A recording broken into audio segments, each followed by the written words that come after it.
Ladies and gentlemen, today I want to talk to you about something we all need but often avoid: discipline. And not just having it. I mean craving it. I mean training your mind to want it, even when every fiber of your being wants to quit, rest, delay, or escape. We live in a world that offers comfort at every turn. Instant entertainment, fast food, quick fixes. And while these things bring momentary pleasure, they often pull us away from long-term growth. But here's the truth: discipline is freedom. It's not a prison. It's not punishment. It's the path to your potential. Think of any area of your life, your body, your mind, your career, your relationships. The more discipline you bring to it, the better it becomes. And the key is not to rely on motivation. That's fleeting. The key is to build discipline as a habit, like brushing your teeth. You do it whether you feel like it or not. At first, yes, it will feel uncomfortable. Your mind will resist. But just like training a muscle, you push through the early resistance, the discomfort becomes your edge. Eventually, you begin to crave the feeling of control, the satisfaction of progress, the thrill of winning against your old self. You can train your mind to love the grind, to appreciate the early mornings, the hard choices, the consistency, not because they're easy, but because they make you powerful. Discipline is not a punishment. It is self-respect. You telling the world and yourself that you're serious about your life. So the next time you don't feel like showing up, remember this: the pain of discipline weighs ounces.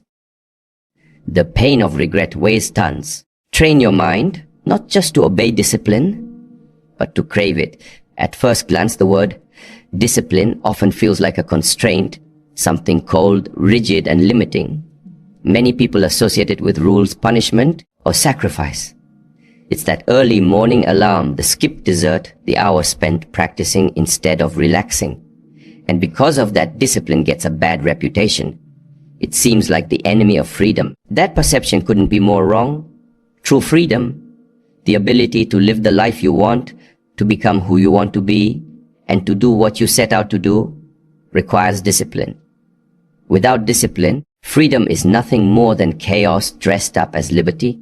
Think about it: if you're constantly reacting to cravings, urges, distractions, and emotions, you're not free.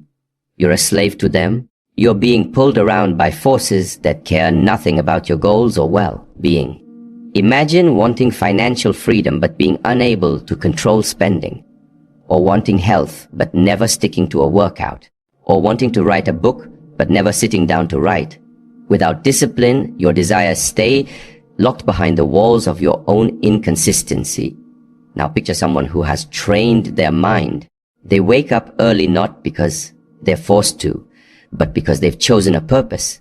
They say no to temptation, not because they're afraid of pleasure, but because they value their goals more than momentary satisfaction. That person experiences a deeper level of freedom, the freedom of self-control.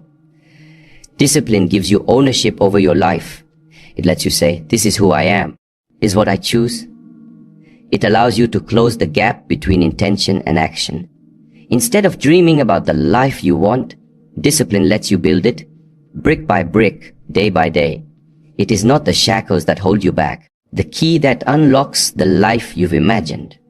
When you understand this, you stop seeing discipline as the thing you have to do and start seeing it as the thing that lets you do everything else. You're no longer confined by impulse or ruled by emotion. You're guided by purpose. Discipline is the foundation beneath every strong, lasting achievement.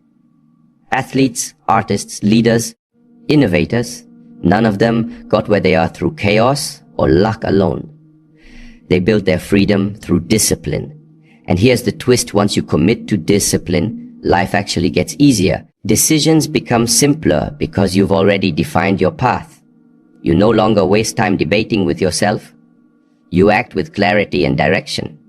You no longer fear failure the same way. You know you're showing up consistently. That's a powerful kind of peace. So, the next time you feel like discipline is taking something away from you, ask yourself what it's actually giving you. We all crave comfort, built into us, a natural instinct to seek warmth, safety, familiarity, and ease. In small doses, comfort is a good thing. It allows us to rest, recover, and find peace. But in large doses, it becomes a trap, seduces us into staying where we are, even when we know we're capable of much more. Comfort is deceptive. It whispers lies like, "You've done enough? You can do it tomorrow," or "This is good enough." And while those thoughts feel pleasant in the moment, they slowly kill progress. They anchor us in the present and chain us to our current circumstances. Growth, on the other hand, always requires discomfort. It demands that we step outside of what's easy and familiar. Think about any area of true improvement in life. Building muscle requires soreness. Learning a new skill requires confusion and repeated mistakes. Developing emotional intelligence requires difficult conversations. Launching a business demands uncertainty and risk. In every case, growth lives on the other side of struggle. Yet in today's world, we are surrounded by opportunities to escape that struggle. If we're bored, we scroll. We're tired, we binge watch. If we're anxious, we numb. Modern technology and convenience have made it incredibly easy to avoid discomfort, and in doing so, they've made it harder for us to grow. The paradox is this: the more you chase comfort, the more discomfort you end up feeling in the long run. You feel the discomfort of regret, of stagnation, of watching others progress while you remain stuck. You feel mentally weaker, more frustrated, and less fulfilled. Comfort in the short term often creates chaos in the long term. On the flip side, the more you embrace discomfort, deliberately and consistently, the more powerful you become. You build resilience, mental toughness, and confidence. You begin to trust yourself because you've proven that you can do hard things. You start to see challenges not as threats, but as opportunities to evolve. This mindset shift is crucial. Instead of running from discomfort, learn to run toward it. Not recklessly, but intentionally. Wake up earlier than feels good. Do the workout you don't want to do. Have the conversation you've been avoiding. Turn off the distraction and face the task head on. These moments, small and uncomfortable, are the training grounds of growth. Comfort zones are not meant to be permanent residences. They're meant to be resting points between periods of challenge. The goal is not to eliminate comfort entirely, but to stop letting it rule your life. Because the truth is, nothing extraordinary ever happens inside your comfort zone. All your greatest achievements, your most powerful transformations, and your deepest breakthroughs, they're waiting outside of it. When you begin to see comfort as a signal, not to settle, but to push, that's when everything begins to change. Motivation feels amazing when it's there. It's that surge of energy that pushes you to start something new. A workout routine, a business idea, a creative project makes everything feel possible. You feel inspired, charged up, maybe even unstoppable. But here's the catch: motivation is a temporary emotion, not a dependable strategy. It comes and goes. One day you're pumped to take action, and the next you're back to procrastinating, making excuses, or justifying your inaction. That's because motivation is tied to your emotional state, which is influenced by things you often can't control. Your mood, your environment, your sleep, your stress levels. Basing your consistency on motivation is like building a house on sand. It's unreliable. It's unstable. It collapses under pressure. The most successful people in the world, in fitness, art, sports, and leadership, don't perform at a high level because they're always motivated. In fact, many of them do what they do, especially when they're not motivated. What they have is something more powerful. Systems. A system is a structure. It's a set of habits, routines, and environments that make action automatic. Systems remove the need for willpower. They eliminate the daily decision-making fatigue. Instead of waking up and thinking about whether to go to the gym is already scheduled into your day. Instead of wondering when to work on your side project, you've blocked out time and created an environment where distractions are minimized. Systems make progress inevitable. The beauty of systems is that they work even when you don't feel like it. Even when you're tired. Even when you're bored. Even when you're discouraged. Systems carry you through the low energy days, the rough patches, and the inevitable dips in motivation. Over time, those days begin to outnumber the inspired ones. And yet, your system is in place. You keep showing up. Building a system doesn't have to be complicated. In fact, it thrives on simplicity. Start by identifying the goal, then break it into repeatable actions. Turn those actions into habits. Anchor those habits to specific triggers, times of day, locations, routines. Track them, refine them, optimize them, and most importantly, commit to them. For example, if your goal is to write a book, don't wait until you feel inspired to write. Create a system, write 500 words every morning at 700 a.m. before checking your phone. If your goal is to get fit, don't aim to feel like working out. Schedule your workouts, prepare your gear in advance, and follow a specific program. These are systems that support your success regardless of your emotional state. Without systems, your progress will always be inconsistent, tied to mood swings, external validation, or bursts of enthusiasm. With systems, you move steadily forward no matter what's going on around you. You stop relying on emotional fuel and start building momentum through disciplined structure. Discipline isn't something you're born with. It's not some rare gift that only a few lucky people possess. It's a skill. And more than that, it's a muscle. And just like any muscle, it can be strengthened, shaped, and grown through consistent effort. Think about how muscles work. If you go to the gym once and lift a heavy weight, your muscles won't transform overnight. In fact, you might feel sore, tired, or even frustrated. If you keep showing up, pushing yourself through the resistance, your muscles adapt. They get stronger. What was once difficult becomes routine. The same is true for discipline. When you begin to practice discipline, it feels unnatural. You'll want to quit early, hit snooze, skip the uncomfortable parts. You might fail more than you succeed at first. But those initial struggles aren't signs of weakness. They're training sessions. Time you resist an urge, follow through on a task, or make the hard, but right choice. You're exercising your self-control. You're reinforcing neural pathways in your brain that favor action over avoidance, structure over chaos, and long-term rewards over instant gratification. Discipline grows through repetition. The key is to start small and stay consistent. If you try to overhaul your entire life overnight, you'll burn out quickly. If you focus on small daily decisions, like making your bed, sticking to a short workout, avoiding distractions for just 30 focused minutes, those tiny acts compound.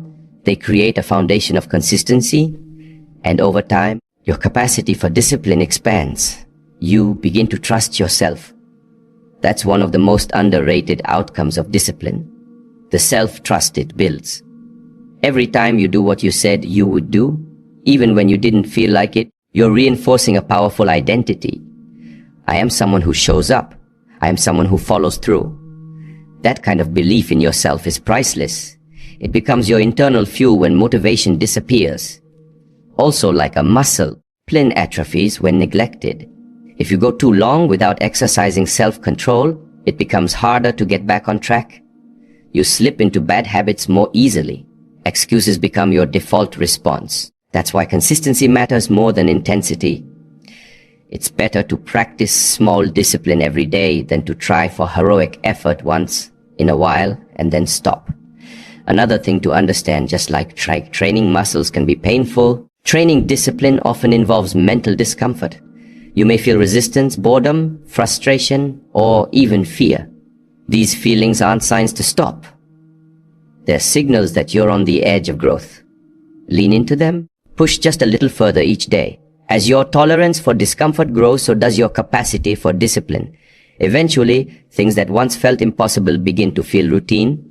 Waking up early, staying focused, eating clean, saying no to distractions, committing to long-term goals. These aren't talents.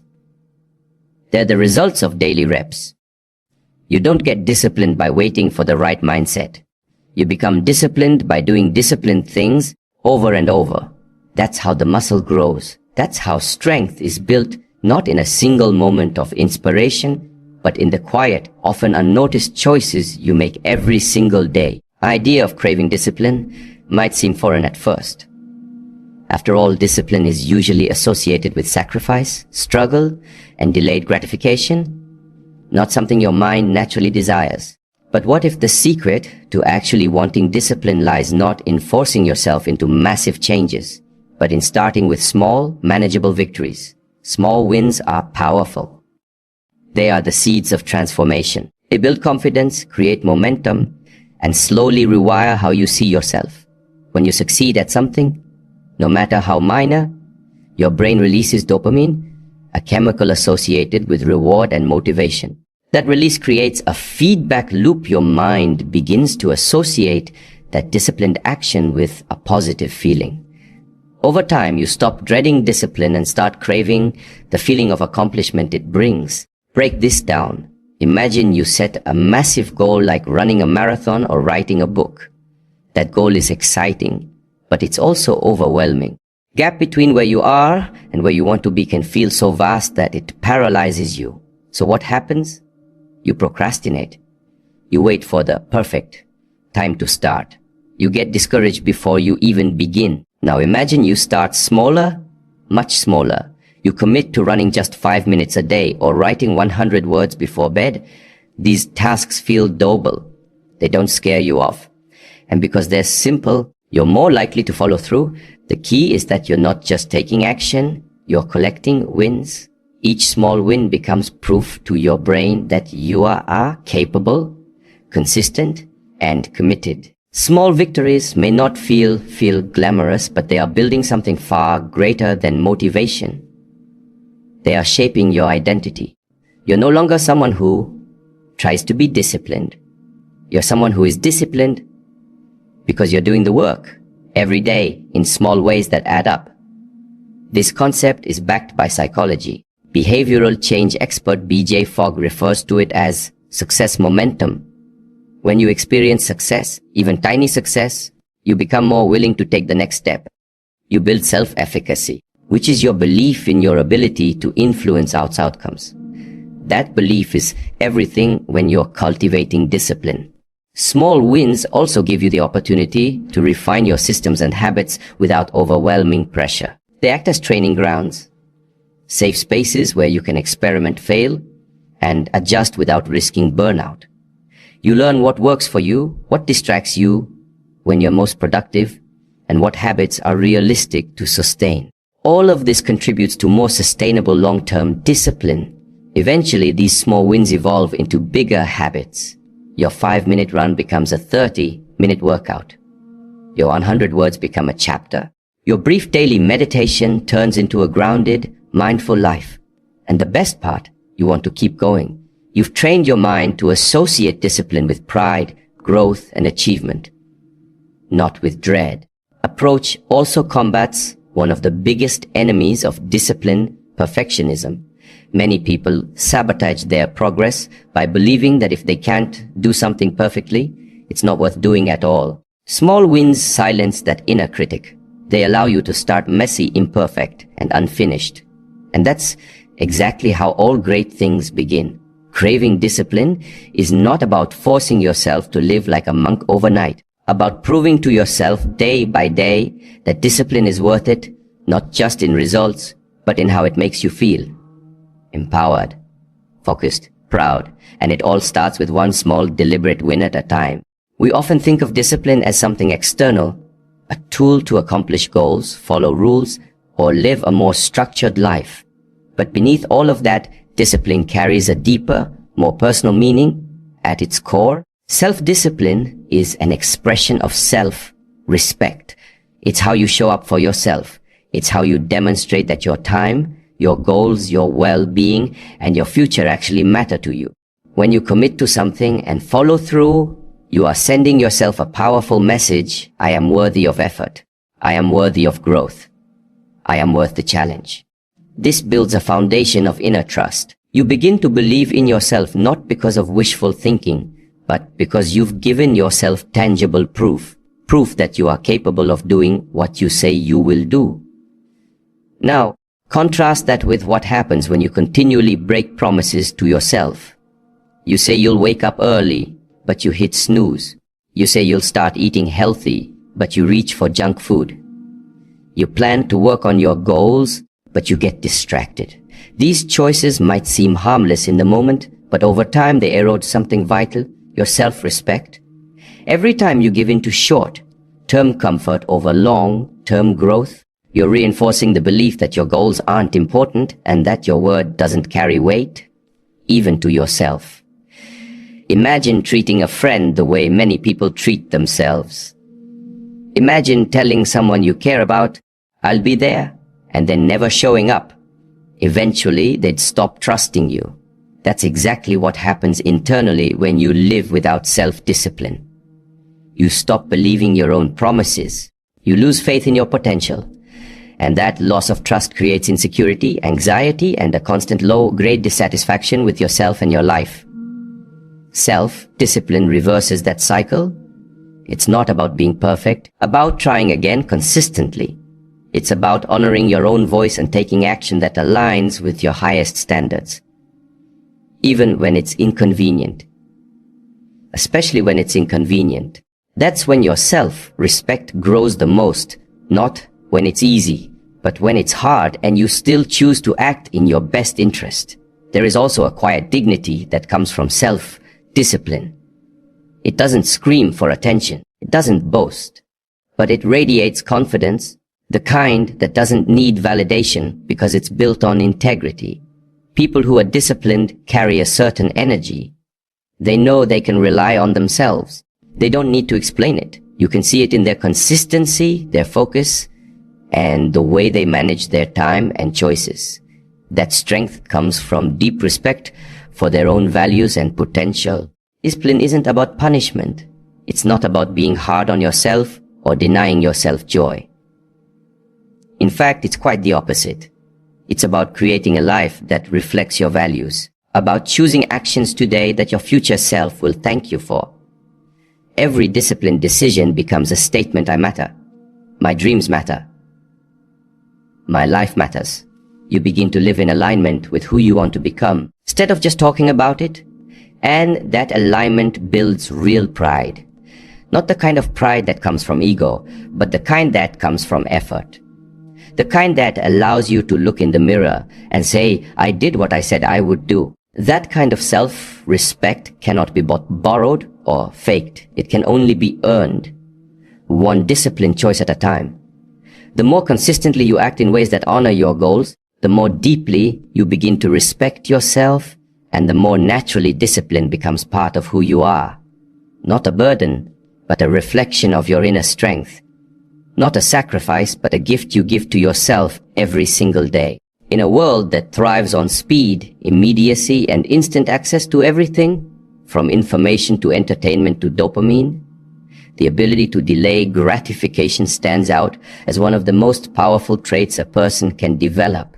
Not just a skill, it's a mindset, a way of life, and a defining characteristic of those who achieve lasting success and fulfillment. Delayed gratification means choosing long-term rewards over short-term pleasure. It means resisting the pull of what feels good now in order to invest in something greater later.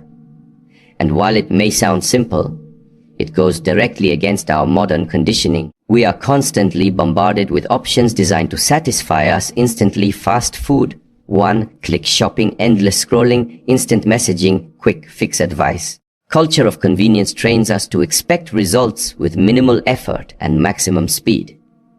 But here's the hard truth: nothing truly meaningful comes instantly. Whether it's building a strong body, mastering a craft, cultivating a deep relationship, or achieving financial freedom, every worthwhile goal takes time, effort, consistency, and patience. And delayed gratification is the bridge between your current discipline and your future reward. What makes this ability such a superpower is how rare it has become. In a sea of impulsiveness, people who can wait, who can hold the line, who can stick to a vision that hasn't yet materialized. They stand out, they gain an edge. While others are quitting because the results aren't immediate, those who delay gratification keep building. While others chase every new trend or distraction, they stay focused. While others burn out from chasing quick highs, they accumulate real value and mastery. Psychologically, this ability is closely tied to emotional intelligence and self-control. In the famous marshmallow experiment conducted at Stanford, researchers found that children who were able to wait longer for a larger reward later tended to have better life outcomes, higher SATI scores, better stress management, and stronger social competence. The implication was clear. The ability to wait and work for a bigger payoff was predictive of long-term success. Delayed gratification doesn't just build external success, it also reshapes your internal world. It develops character. It teaches you patience, fortitude, and vision. It allows you to rise above impulses, to act from intention rather than reaction. And that's where true freedom lies, in being able to choose your response, even when your emotions are pulling you in the opposite direction. And this doesn't mean depriving yourself constantly or living in a state of rigid self-denial. In fact, it's the opposite. It means understanding the difference between what is urgent and what is important. It means trading fleeting pleasure for lasting pride. It means building a life with depth rather than one of distraction. When you practice delayed gratification, you begin to notice something interesting. Your cravings start to change. What once tempted you, the easy fix, the cheap reward, starts to lose its appeal. You become more selective with your time, energy, and focus. You stop chasing everything, and instead, you begin to build something. Your vision becomes clearer, your discipline becomes stronger, and your life becomes more aligned with the values that truly matter to you. This ability to pause, to hold back when every part of you wants to give in, is where strength is built. Not just physical strength, a mental and emotional resilience. Every time you say, "not yet," to a distraction, to a shortcut, or to a quick hit of comfort, you are saying yes to your future self. You are saying, "I trust you. I believe in you. I'm willing to endure a little discomfort now so you can experience something better later." One of the most overlooked yet critical aspects of building discipline is removing the option to quit, not reducing it, not avoiding it, eliminating it. Because as long as quitting remains a viable path in your mind, discipline becomes a fragile thing, something conditional, something negotiable, something that disappears the moment things get hard. Let's be clear, discipline isn't just tested when everything is going well. True discipline shows up when the excitement fades, when the results are slow, when the novelty wears off, and when discomfort kicks in. And in those moments, the moments of struggle, frustration, boredom, or even failure, your mind will look for an escape route. It will try to rationalize quitting.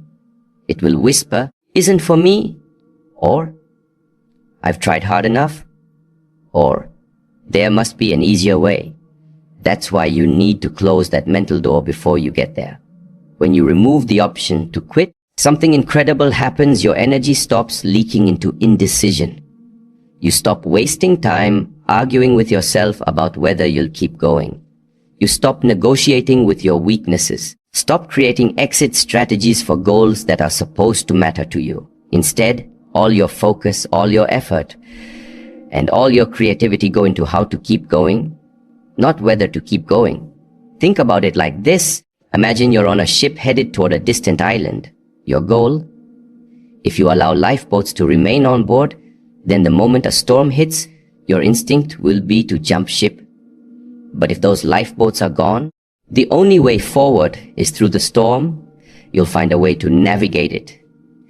You'll fix the sails, you'll patch the leaks, you'll ride out the waves, because you have to. That's what commitment looks like. That's where real discipline begins to thrive. This principle applies to every area of life: fitness, business, relationships, education, personal development. You keep one foot out the door. I'll try this until it gets hard, or I'll give it a few weeks and see how I feel. You're already halfway to failure. Success demands full presence, full engagement, full ownership. Full ownership means removing the escape clause.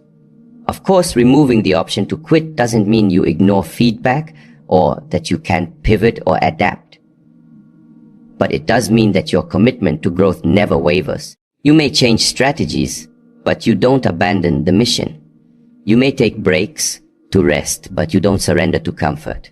You stay the course, not because it's easy, but because it matters. The most disciplined people in the world don't succeed because they never feel like quitting. They succeed because they made a decision and then burned the mental bridges that led back to mediocrity. They don't wait for motivation to return.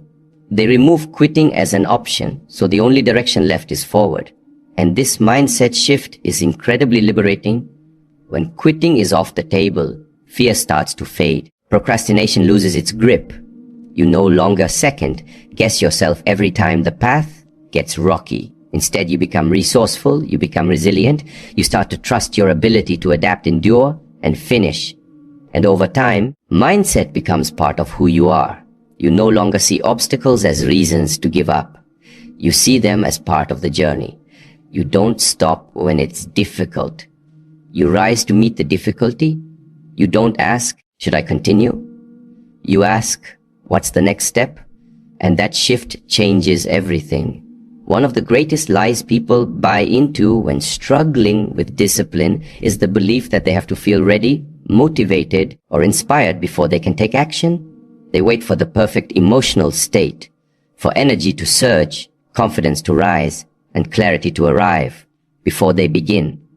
But high performers, disciplined individuals, and resilient minds know a deeper truth: emotion follows action, not the other way around. Your feelings are not always reliable guides. In fact, they can be wildly inconsistent. One day you might feel excited to tackle your goals. The next you feel sluggish and apathetic. If you tie your actions to those fluctuating emotions, your life will become reactive and inconsistent.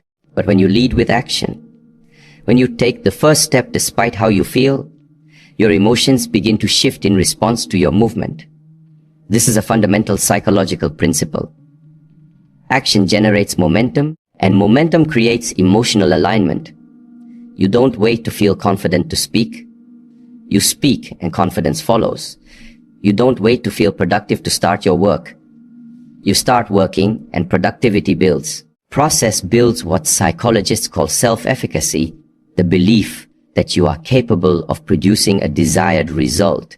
And the more often you act in the face of emotional resistance, the stronger your self-efficacy becomes. Consider how hard it is to get out of bed on a cold morning when your alarm goes off.